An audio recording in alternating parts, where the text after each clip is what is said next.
And this is going to sound quite scary for you right now, yeah? The reason why it's haram to have sexual intercourse with a 5-year-old is not found in the Quran whatsoever. It's found in the Sunnah, and in fact, if you look just at the Quran, you will get the indication that you can have sexual intercourse with a 5-year-old. No. And I'll tell you why. And I'll give you, hold on. I'm saying this and I'm going to back it up with evidences. Let me repeat my point. We both agree that it's haram and it's wrong to have sexual intercourse with a 5-year-old. Okay, good. My premise today, my thesis today is as follows. The reason why it's haram to have sexual intercourse with a 5-year-old is not found in the Quran at all, but is in fact found in the Sunnah. Okay, and listen, if you just read the Quran, it is halal, it would be halal to have sexual intercourse with a 5-year-old. Tell me how and why. In Surah Al-Talaq, chapter 65, verse 4, Allah subhanahu wa ta'ala tells us who you can divorce and who you cannot divorce. And then he says, وَاللَّائِ لَمْ يَحِدْنَ وَاللَّائِ لَمْ يَحِدْنَ, and the ones who had never been pubescent before. Okay, what was that, Surah 16? Surah Al-Talaq, chapter 65, verse 4. وَاللَّائِ لَمْ يَحِدْنَ. Now the word lam in Arabic, it's what you call harfu nahi lil madi, which means that it's something, a negative term for the past tense. The Mufassirun, they say about this term, about this verse, it talks about breastfeeding women, because when you're breastfeeding you obviously can't menstruate. And it also talks about pregnant women, obviously you don't menstruate. Okay, however, at the same time, verse 4. Yeah. It doesn't say anything about that. Yes, it does. I've just. No. Let me read it out for non-speaking Arabs here. Surah 65 verse 4. As for the women who have reached menopause, yes. If you have any doubts, the interim shall be 3 months. Yeah. As for those whose menstruation has ceased, okay, good. Those who are this pregnant, is it. Good. The interim is until they give birth. This is the verse. Anyone who reverences Allah, He makes His matters easy. So where does Allah فعدتهن 3 أشهر واللائي لم يحد. There's a verse in the Quran where Allah says that. No, listen, but you're with me here. Well, I just marry a woman. But I'm with you. What's your name again, bro? Cameron. Sorry again? Cameron. Do you mind if I just, because to other people they might not know what I'm trying to say. So what? Let me just finish what I'm saying and then you can come back. In the Sunnah, there's a hadith. And by the way, this is very important, yeah? I want all Muslims to be aware of this. The reason why we don't have sexual intercourse with 5-year-olds and 6-year-olds and 7-year-olds or whatever is not because of puberty. Wait a minute, what did you say? It's not because of puberty, because that verse in the Quran actually says lam yahid. They never had puberty before. You can't go around that. The reason why we don't have sexual intercourse with those people is because of harm. The hadith says la darar wa la dirar. And I've said before, the reason why is because of the Sunnah, not because of the Quran. Such a verse, la darar, means you can't inflict harm to anyone else. You know, I'm going to make a point to you today and to the British government. Wait a minute, what did you say? British government? Yes, the British government. I believe that the way they formalized the age of consent is flawed. Let me tell you why. And I'll come back. No, but wallahi, let me come to you. Let me come to you. I'm with you. Cameron, give me a second, please. I beg you, yeah? You know, in Islam, it's haram to have sexual intercourse with anyone who you'll cause harm to. That's why we don't have a problem with the age of consent, let's say, yeah? In this country, a 30-year-old man can have sexual intercourse with a centenarian, a 100-year-old woman. But I'm going to be explicit here, Kamrul, yeah?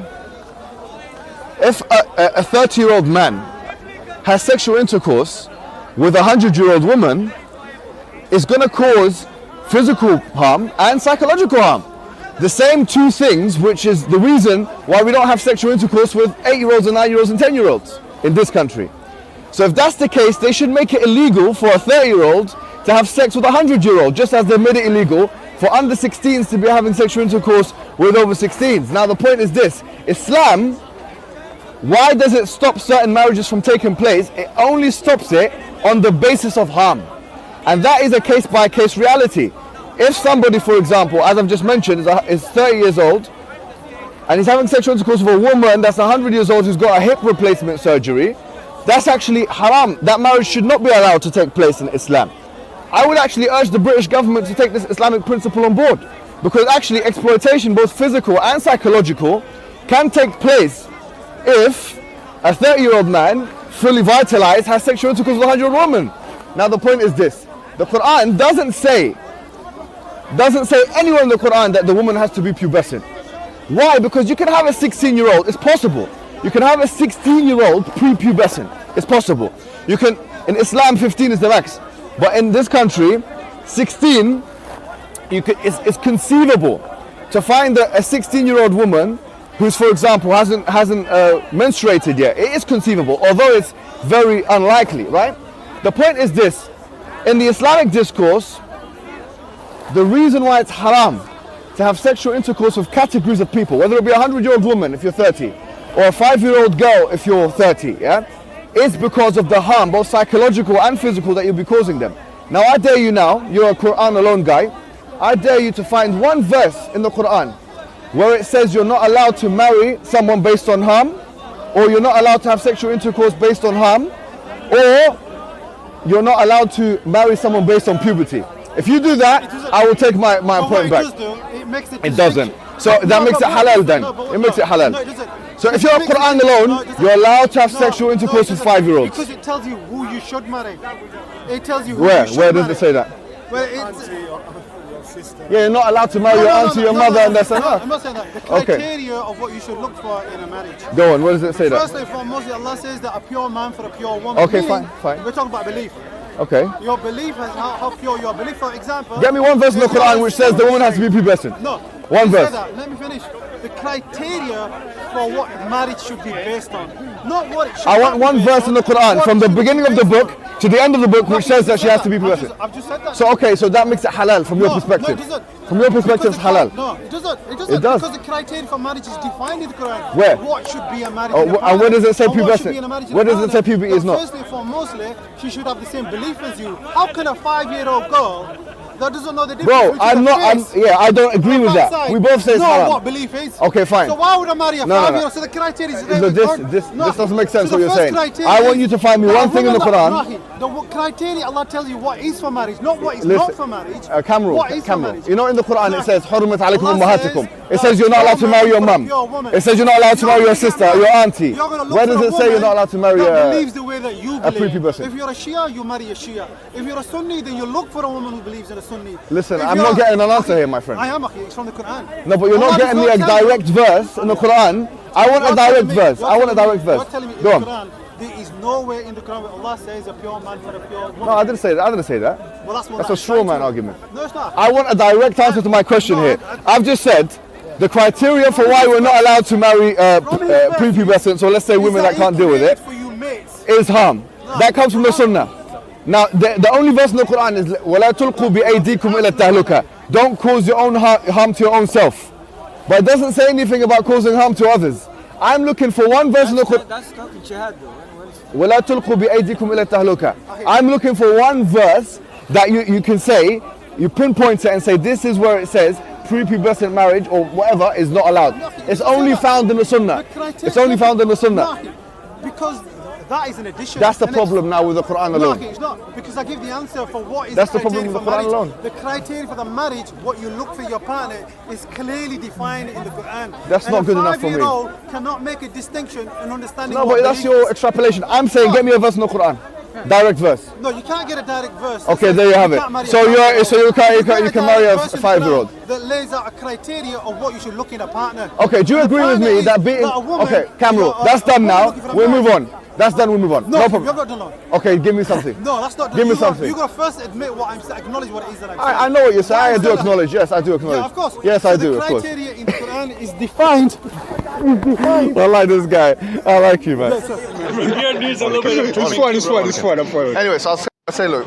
Okay, so In regards to what you've said, I think there's an as element. I've said, Al Jalalain, Ibn Kathir, and every tafsir writer I've claimed claims that the verse in question is referring to an iddah. That iddah is the period of waiting for divorce, right? Agreed. And that period of waiting for divorce, Okay. 3 months, Yeah. is for children as well. I'll tell you the so truth. your God is okay with marrying children. Okay, no, it's fine. Let me answer divorcing your them as question. What? It's true to say that if you read the tafasir and the exegesis of chapter 64 verse 4, especially on the part where it says وَاللَّائِ لَمْ يَحِدْنَ, it does mention women that are pregnant, it does mention postpartum women, but it also does women that have never had a period before. That's true. And if someone tries to do inkar of that or reject that, then they will be... And it mentions children as well. Well, I'm saying women that have never had a period before. It doesn't say women, it says children. Ibn Kathir clearly says it mentions children. Yeah, no, do you want me to read it out again? No, fine. I'll read it out to you. I'm telling you, listen. Allah the Exalted clarifies the waiting period of the woman in menopause, and that it is one whose menstruation has stopped due to her older age. Can I finish? Do you know why it says women? Can I finish? The verse says women. Can I finish? Can I just finish? Can I allow my place? Then you talk. Right? I'll give you all the time. Go ahead. Right. And that is one of those whose menstruation has stopped due to her old age. Her iddah, waiting period for divorce, is 3 months. Who's iddah? Who's iddah? This is waiting period for divorce. No, but it says her iddah. Her iddah. Yeah, who's her? Referring to the woman in menopause. Woman. Yeah, woman. And now let me read the rest of it. Right? Her iddah is 3 months. Instead of the 3 monthly cycles for those who menstruate, which is based upon the ayat in Surah Al-Baqarah. The same for the young who have not reached the years of menstruation. Accept. Their iddah is 3 months. So you can marry and divorce children in Islam. Okay, let me answer your question, right? No, let me understand. First of all, the verse itself says min nisaikum, from your women, yeah? Right. So women is, you've asked me where the verse itself mentions women, yeah? And this is mentioning young children, so you've got a problem with the early tafsir. Let me ask you, yes, no, I don't have a problem with them. No, I don't. So you don't? No, I don't have a problem. So when they say young child, are you asking me a question now, or are you just going to continue. Alright, so let me ask you a question, right? So it's true to say that... when I'm ready. Alright. No, it's fine. It's true to say that aqdun nikah. Right. The aqdun nikah is a marital contract. Right. Can be done with anybody at any age. Of course, yeah. Yes? This is something which you didn't know that. But the sexual interaction... No, I did know that, mate. Okay, fine. Maybe you didn't know it. You're a great scholar of Islam. But you go on like you're a great scholar, mate. Let's be honest. Fine. Let's not crack wires, fine. Not helping you. No problem. Right, go on. So what I'm saying is, scholars of Islam differentiate between two things. Right. They differentiate between aqdun nikah, which is a contract, and when, for example, the woman can engage in sexuality. What scholars are these, bro? And let me tell you what the evidence for that is. No, what scholars are these? What scholars are these? For example, early, like Ibn Kathir? Yeah. So what are they? Do you know the names? Yes. Can I write them down? Yes. Let's get the names. Let me get you the names. For example, An-Nawawi mentions that in his Sharh of Hadith, where he mentions the hadith of why the Prophet ﷺ married Aisha. He done the aqdun nikah at the age of 6, and then he consummated at the age of 9. What years after Hijra is it? Pardon? What years after Hijra is it? 400 and something. I don't know, 440 maybe. Right. Yeah, after Hijri. I don't know exactly. And Al-Nawawi was his name. It's Al-Nawawi, yeah. For example, do you know who else mentions it? For example, Ibn Qudama al-Maqdisi mentions it in his book. Ibn Qudama. Yeah, Ibn Qudama al-Maqdisi mentions it. So basically, the Hanbali scholars. What I'm saying to you is this: it's pretty much understood in Islam that you can do a contract of marriage, but that contract of marriage is not efficacious in the fullest sense until the woman is able to consummate the marriage. And that capability, which is referred to as istita'a in the books of jurisprudence, is mentioned as, physical capability.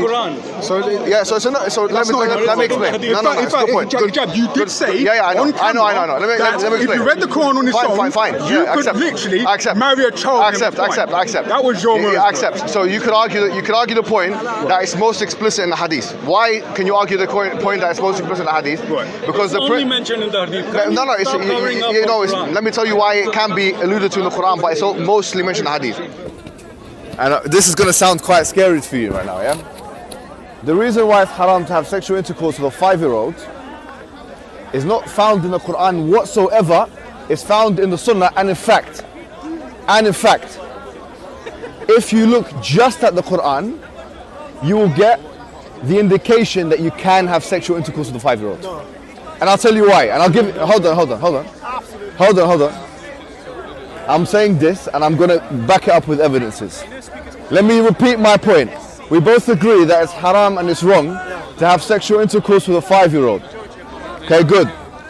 My premise today, my thesis today is as follows. The reason why it's haram to have sexual intercourse with a 5-year-old is not found in the Quran at all, but is in fact found in the Sunnah. Okay, and listen, if you just read the Quran, it is halal, it would be halal to have sexual intercourse with a 5-year-old. Tell me how and why. In Surah Al-Talaq, chapter 65, verse 4, Allah subhanahu wa ta'ala tells us who you can divorce and who you cannot divorce. And then he says, وَاللَّائِ لَمْ يَحِدْنَ وَاللَّائِ لَمْ يَحِدْنَ, and the ones who had never been pubescent before. That verse in the Quran actually says لَمْ يَحِدْنَ. They never had puberty before. You can't go around that. Because that verse in the Quran actually says لَمْ يَحِدْنَ. They never had puberty before. You can't go around that. Because that verse in the Quran actually says لَمْ يَحِدْنَ. They never had puberty before.